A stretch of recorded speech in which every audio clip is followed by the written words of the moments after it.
G'day, g'day, and welcome back to Everlasting Summer. I may have a way out. I scribbled down some directions here that I'm going to use to try to get out. Let's keep on searching. Alright. So, we've been to both sides, so... Right. Another 4. Right. Okay. Left. Right. Right. Yes! Following the curve, I saw a wooden door in the torchlight. Freedom? Is that freedom? Are we out of that cave?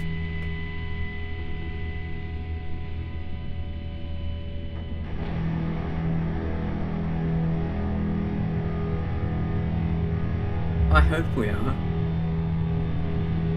I don't want to get stuck there for any longer. There you go, here's something. You think so? Eliza looked a little refreshed. Sure. Frankly speaking, I really wasn't sure that there would be an exit behind this door. But it's a door, there's got to be something behind it. But it wasn't like we had any choice anyway. I pulled the handle and it opened. We found ourselves in some kind of room that resembled either a boiler room or a utility room under the bomb shelter. Empty bottles, cigarette butts, and other bits of debris littered the floor. That proves that there is an exit from these caves. I scanned the room with the flashlight, and in the farthest corner I saw Shurik doubled up and trampling all over. Oh hi, how you doing? Hey mate. Who's that? He stammered. Shurik, we've been looking for you all night. And you're just sitting here? Get up. I'm not going anywhere. He started quietly, but with every word his voice gained strength until he was shouting at the top of his lungs. No, I'm not going anywhere. You don't exist. You aren't here anyway. It's hallucination. Unscientific. Yeah, unscientific. What do you mean by you aren't here? Here we are. We came searching for you. Liza had remained silent until now, but then she let go of my hand and took a few steps towards Shurik. What are you doing? I asked quietly. She hesitated for a moment and proceeded as if not hearing me. Finally, having come close to the lost pioneer, Liza fetched him a scathing slap across the face.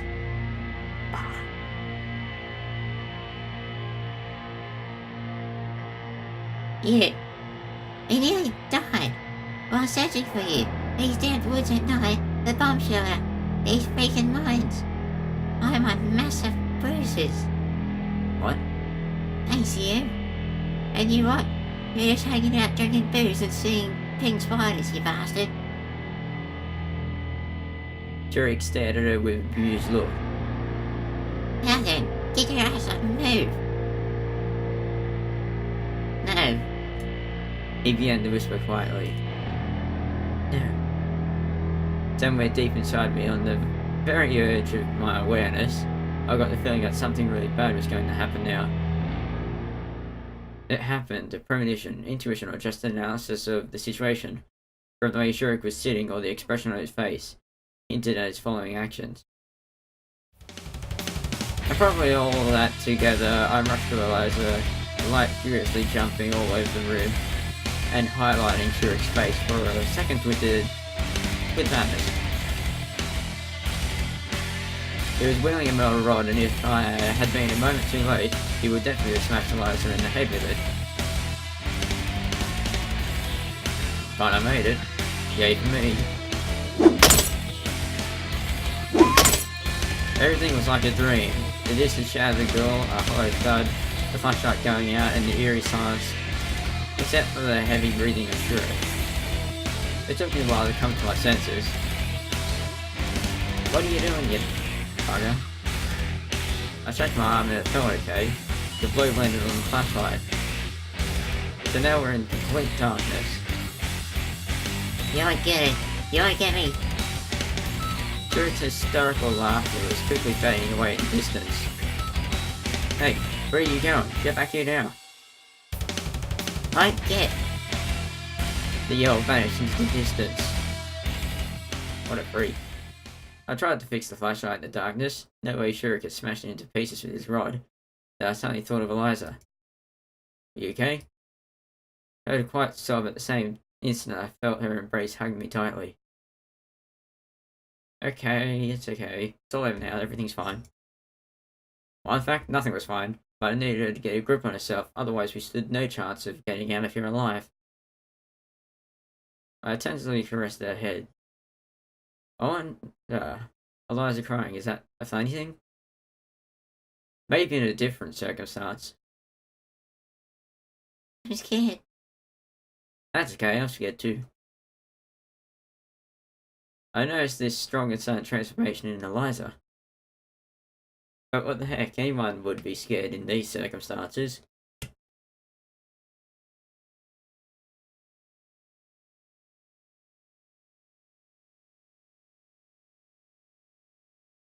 Hopefully we don't get lost in a maze again. Moreover, she's a girl. And what's that have to do with it? But why aren't I scared? No, not scared. Why am I still able to keep my mind clear and speak sense? Might be because I have to worry about more than just myself. No, come on. We have to get out of here anyway. Hold on just a sec. Said Eliza quietly, and the room became illuminated by the dim flicker of a lighter's flame. Where did that come from? The statue. She forced a gentle smile and handed me the lighter. Alright.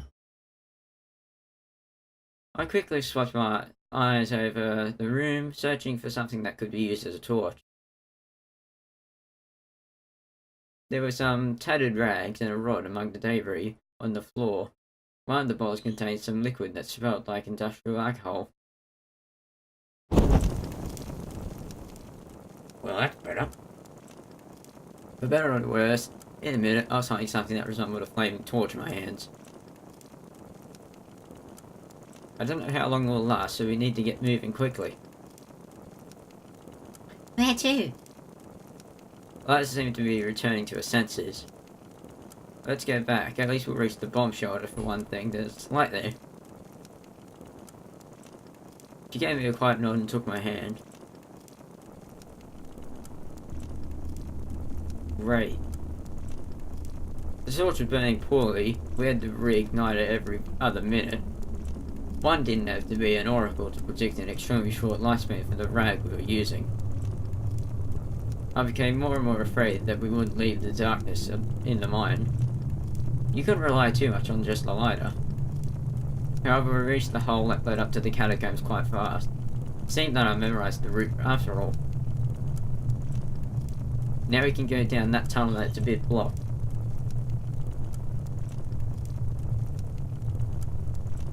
We struggled to get up, scrambling over the rocks almost blindly. Okay, where are we going now? Asked Eliza, getting her breath back. What do you mean? We're going to that room with the bunks and cabinet.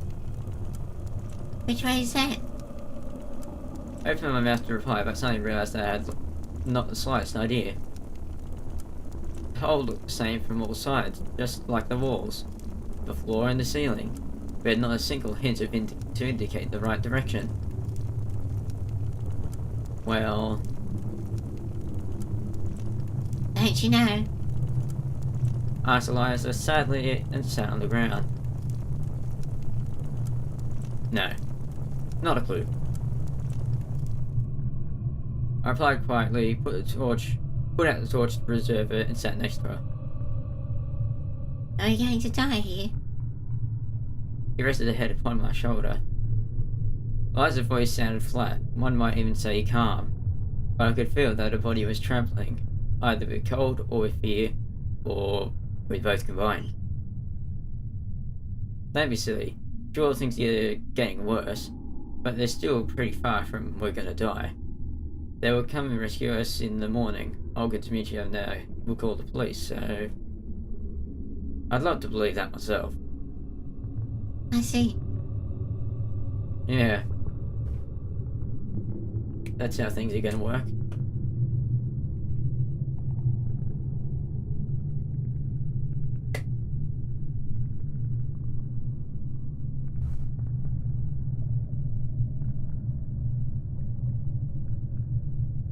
I lost track of time sitting here. I was afraid to go forward or backwards. I was afraid to make a choice, as a torch definitely wouldn't last both ways.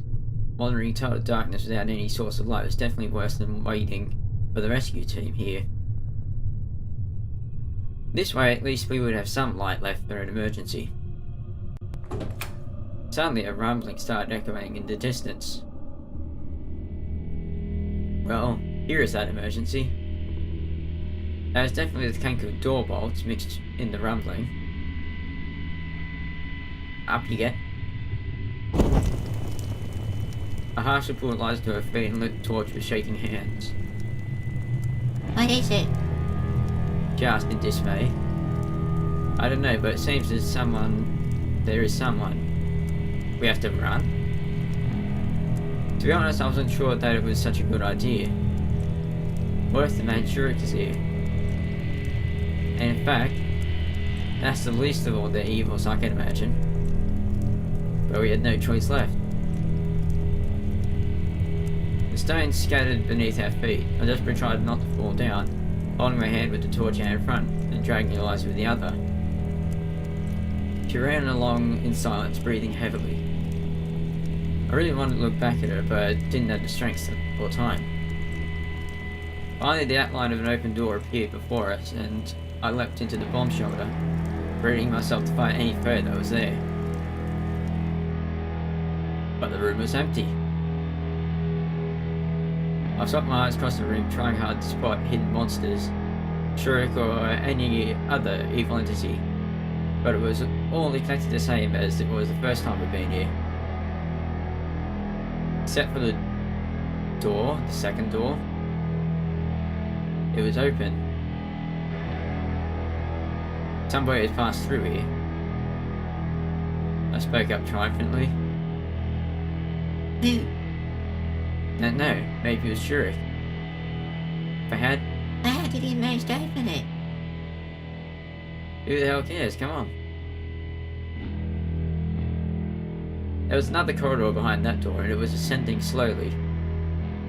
So we're getting closer to the surface. It was right after several hundreds of feet, I stumbled upon a ladder leading to a small hatch on the ceiling. It didn't take much effort to open it. What's up there? Who cares? It's better than staying down here anyway. But that's true. I climbed the ladder and found myself surrounded by gloom. Is it the old camp? However, this gloom was definitely lighter than the darkness of the catacombs as my eyes got more used to it.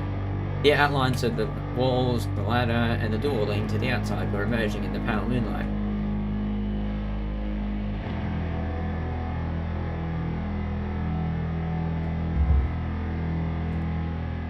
I helped Eliza to climb up, and we literally sprang out of the building.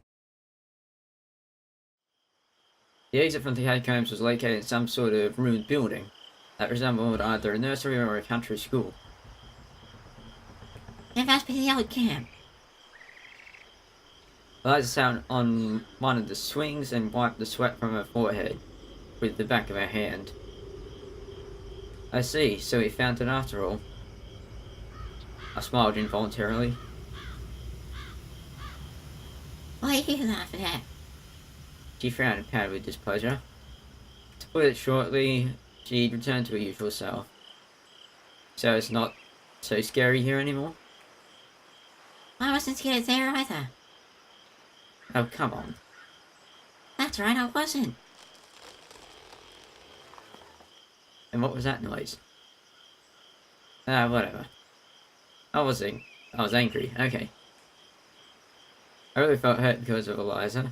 If not for me, she would have still been down there in that damn mine. Where are you going then? Where are you going? She asked in a less self-assured voice as I turned around and walked slowly towards the camp. Back to the camp.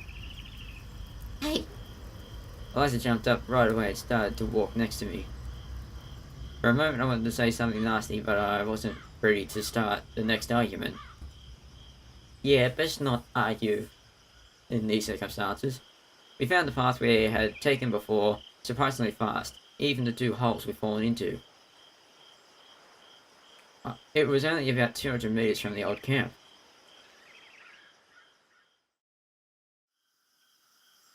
I stopped at the square and turned to Eliza. Well?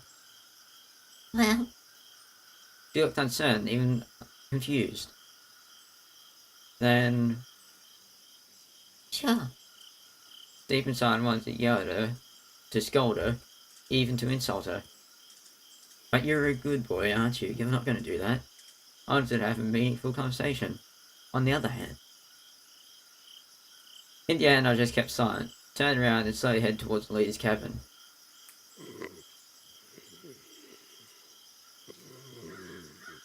But something persistently disturbed the quiet of the night.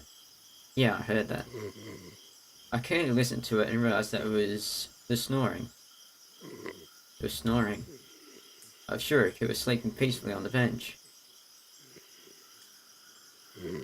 Yo. Called Eliza, who hadn't walked too far away. Get up, you. Shurik slowly came to his senses and stared at us blankly. Oh, is it morning already? Morning, yeah, sure. Sometimes one acts first, thinks later. Of course, it all starts in the brain, then the current comes through the neural links, thereby transmitting the command to the body. But sometimes the subconsciousness just works faster than the consciousness. That's exactly why my first fist swung and smacked Shurik in the guts, and it was only then that I realized what I'd done.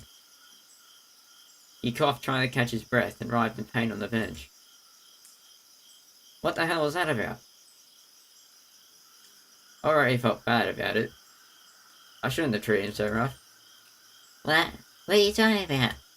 Shurik looked at me in shock. In the mine. What mine? He turned his head completely confused. And why am I here? And why are you here?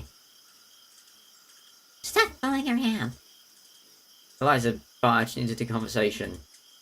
You nearly killed me there. And now you're going to pretend like nothing happened? What happened? You really don't remember? Not a thing. Okay, so what's the last thing you do remember? Shurik tried to concentrate. Think hard on this.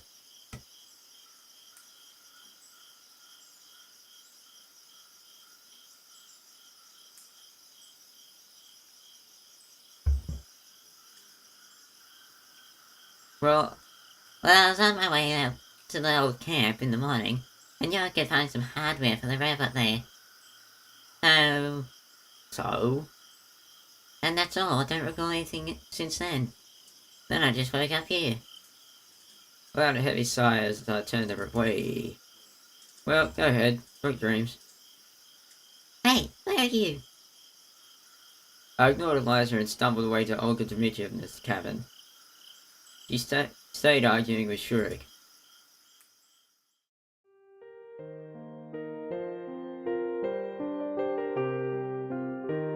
Well, that's all the time I've got for this episode. We escaped the cabin, the mines.